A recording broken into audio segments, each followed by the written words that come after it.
Welcome to the Stairway to Heaven. We're coming to you bringing insights into the ever-changing high-frequency currents now bathing the planet and their effect on us all. The source of vital information for the evolving human being. I'm Gwilda Wiyaka. Becoming a channel of light. As frequency increases, so does the availability of light we can bring into the world. This light is channeled through our chakra systems and empowers all that we do. Our chakra systems prism light according to the color of each chakra, which also dictates what divination of power will be brought forward.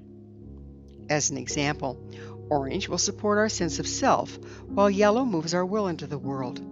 Blue empowers our voice and expression, and so on. Our chakra system is driven by both conscious and unconscious personal intent and is the bridge between spiritual or energetic power and the physical world. The chakra system's ability to accurately channel light is greatly impacted by any restrictions we may carry. Damage or distortion in any of our four levels, physical, emotional, mental, or spiritual, impinge the corresponding chakras and reduce the range of light we can access. Therefore, the amount of power we're able to bring into the world is dictated by health and clarity and balance of our physical, emotional, mental, and spiritual bodies. As the available light increases, so does the need for clarity on all levels, putting pressure on any toxicity present. This can be demonstrated by water moving through a pipe. Most everyone has experienced what happens when water's been shut off in a house for a time and then turned back on. At first, the pipes will rumble and groan. Soon, the water will spit and spew at irregular intervals, bringing up with it rust and debris that had settled in the pipes while there was no flow. Then, it will run steady but be full of particulate matter before running clear again. This eloquently demonstrates what we're currently experiencing on all four levels. There is a phenomenon known in functional medicine as a healing crisis. This tends to take place when a person cleans up their diet or engages in the practice of fasting after a long period of unhealthy eating. The body is nothing if not opportunistic. Once it receives superior nutrition and a break from a constant diet of unhealthy, unusable junk, it will immediately dump the toxic overload into the system to be eliminated. This results in a period of extreme toxicity while the system struggles to move the poisons out of the body. When a large amount of toxins are suddenly dumped into the bloodstream for elimination, our liver may become overloaded, causing a person to have flu-like symptoms. It's enough to make one wonder why, if they're eating better, are they feeling worse? If, however, they stick with a new improved diet, soon this will pass and they'll start feeling much better than before the correction. Over time, the body will continue to replace cells built with inferior materials in favor of ones constructed by superior nutrition. This is known as healing. The healing crisis just described is on the physical level, but each of our other three levels has its own rendition as well. Old, unprocessed emotions may trigger and bubble forth without warning. We may find ourselves overreacting to stimuli in the present as we're besieged by old emotions being triggered by current events.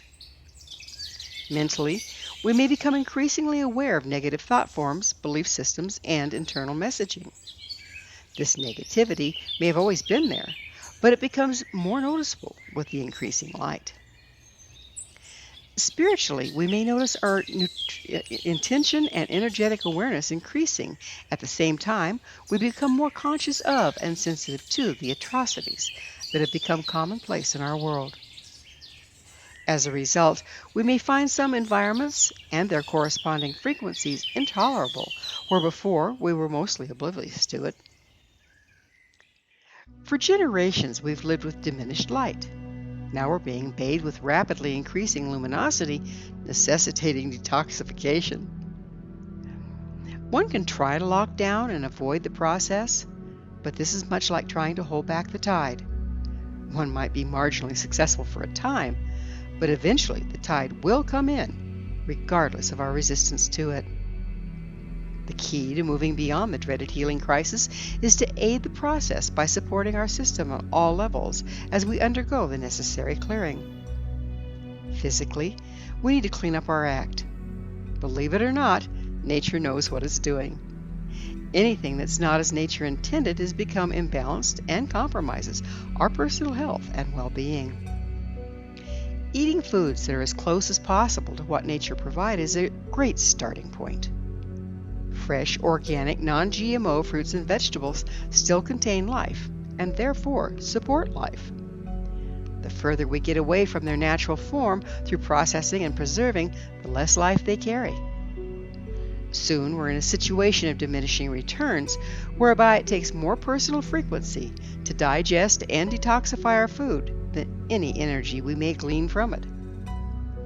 The same is true of animal products. You're not only what you eat, but what you ate. Grass-fed, free-range, humanely treated animals are a much better source of nutrition than traumatized ones that have been fed antibiotics to make up for poor handling. The overload of toxic feed, adrenaline, and antibiotics of these poor mistreated animals is still present in the meat and dairy once it reaches the table. Drinking purified water and avoiding the cans of chemicals known as soft drinks is always best.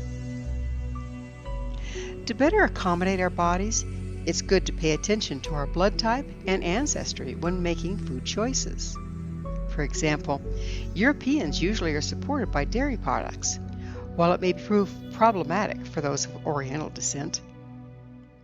Long walks, sun, and fresh air also greatly aid detoxification on all levels. We're all backed up emotionally. We have been socialized into not expressing certain emotions. They must go somewhere, so we store them in the physical body. It's amazing how eating certain foods dumbs us down and keeps emotions at bay. When we clean up physically, we may find them bubbling forth to be cleared. Sometimes it's enough to acknowledge and appropriately express them. Other times they may be overwhelming. In this case, it's a good idea to seek professional support. On the mental level, our thoughts and beliefs have become distorted over the generations we've been in the dark. Paying close attention to our thoughts and internal messages can expose some very debilitating notions. Journaling can be useful in keeping track of and evaluating what goes through our head. Awareness is the key. When we become aware of damaging thought forms and beliefs, we can choose whether or not to engage them. Negative messages and thought forms, when repeated over time, form neurological ruts that we tend to fall into by default. By redirecting every time we find ourselves going there, we'll soon build new pathways, sans the negativity. Spiritually or energetically, we can accommodate the rise in frequency by resonating with the natural world. The earth, and through her, all the plants and animals automatically rebalance themselves as the ambient frequency increases or decreases. Staying in tune with the natural rhythms of life can help us resonate with the rapidly fluctuating, overloading frequencies at hand. The Earth's elements, water, air, earth, and fire, must also always counterbalance each other. Whether in nature or in our bodies, this delicate balance is a moving target. This has been recognized for generations by many Eastern healing modalities. Maintaining balanced elements can be accomplished by frequently exposing ourselves to bodies of water, such as lakes, streams, or the ocean, taking brisk walks outside and breathing fresh air, walking barefoot in the grass or on the beach, and enjoying fire in the form of sunlight or a campfire. These activities need to be engaged in regularly, as frequencies and with them elemental balance is rapidly fluctuating at this time. The seasons also have their own balancing properties within the changing frequencies. Different seasons support varying processes and activities.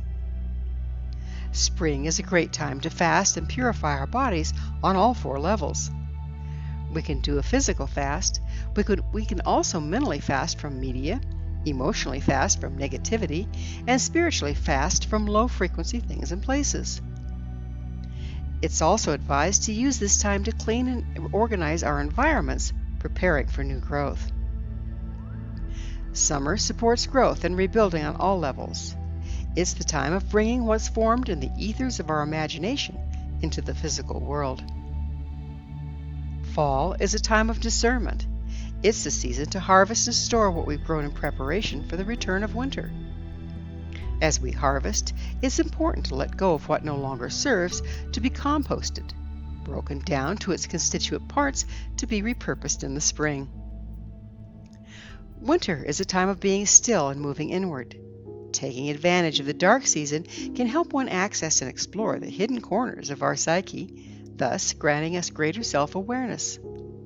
With greater awareness, we can be more conscious of what we're intending. Intentions drive manifestation and dictate what we create. Between winter and spring is a still point, a time of empty, giving us the opportunity to reevaluate what's important to us, unencumbered by the aspirations of the past.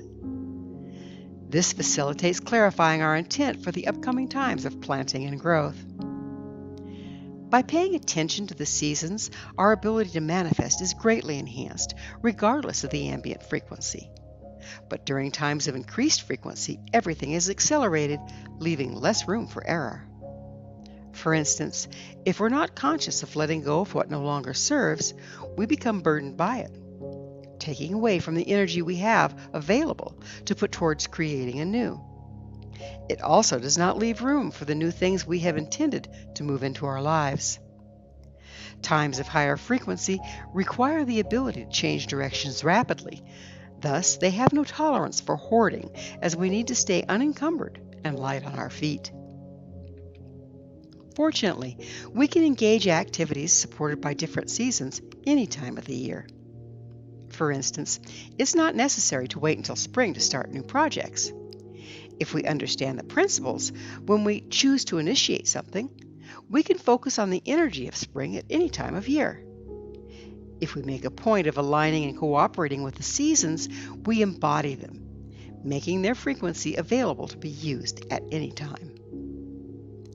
Another way of aligning with the natural world is to eat what locally grows in the season.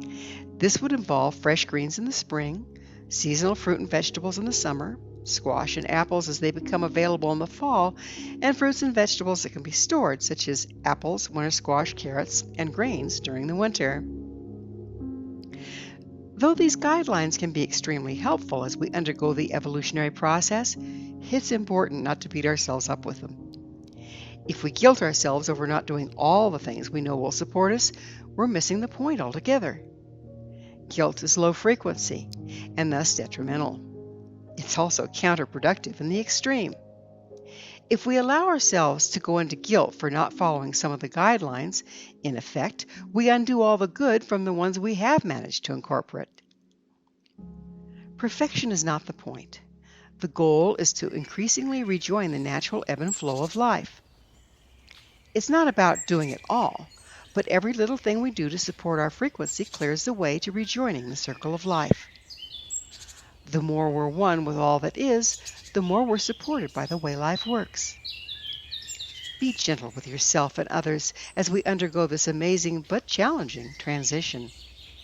Soon, as we willingly engage this process, we will reclaim our birthright as conscious channels of light.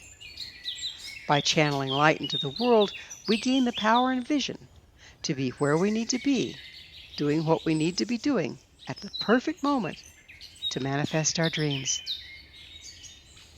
Thank you for joining me, Gwilda Wiyaka, on the Stairway to Heaven, where we provide updates on the energetic currents facilitating our evolution into conscious, powerful co-creators. As I'm sure you've noticed, not only do the Stairway to Heaven episodes stand alone, but they weave together to form a map to evolution and personal empowerment as we enter the new era. To revisit this or any of our past episodes, visit our archives at www.stairwaytoheavenmedia.com. If you'd like to find out more about me, my school, and the evolutionary tools we offer, visit www.findyourpathhome.com. Until next time, may you be blessed on your sacred path to wholeness. We are here. The time is now.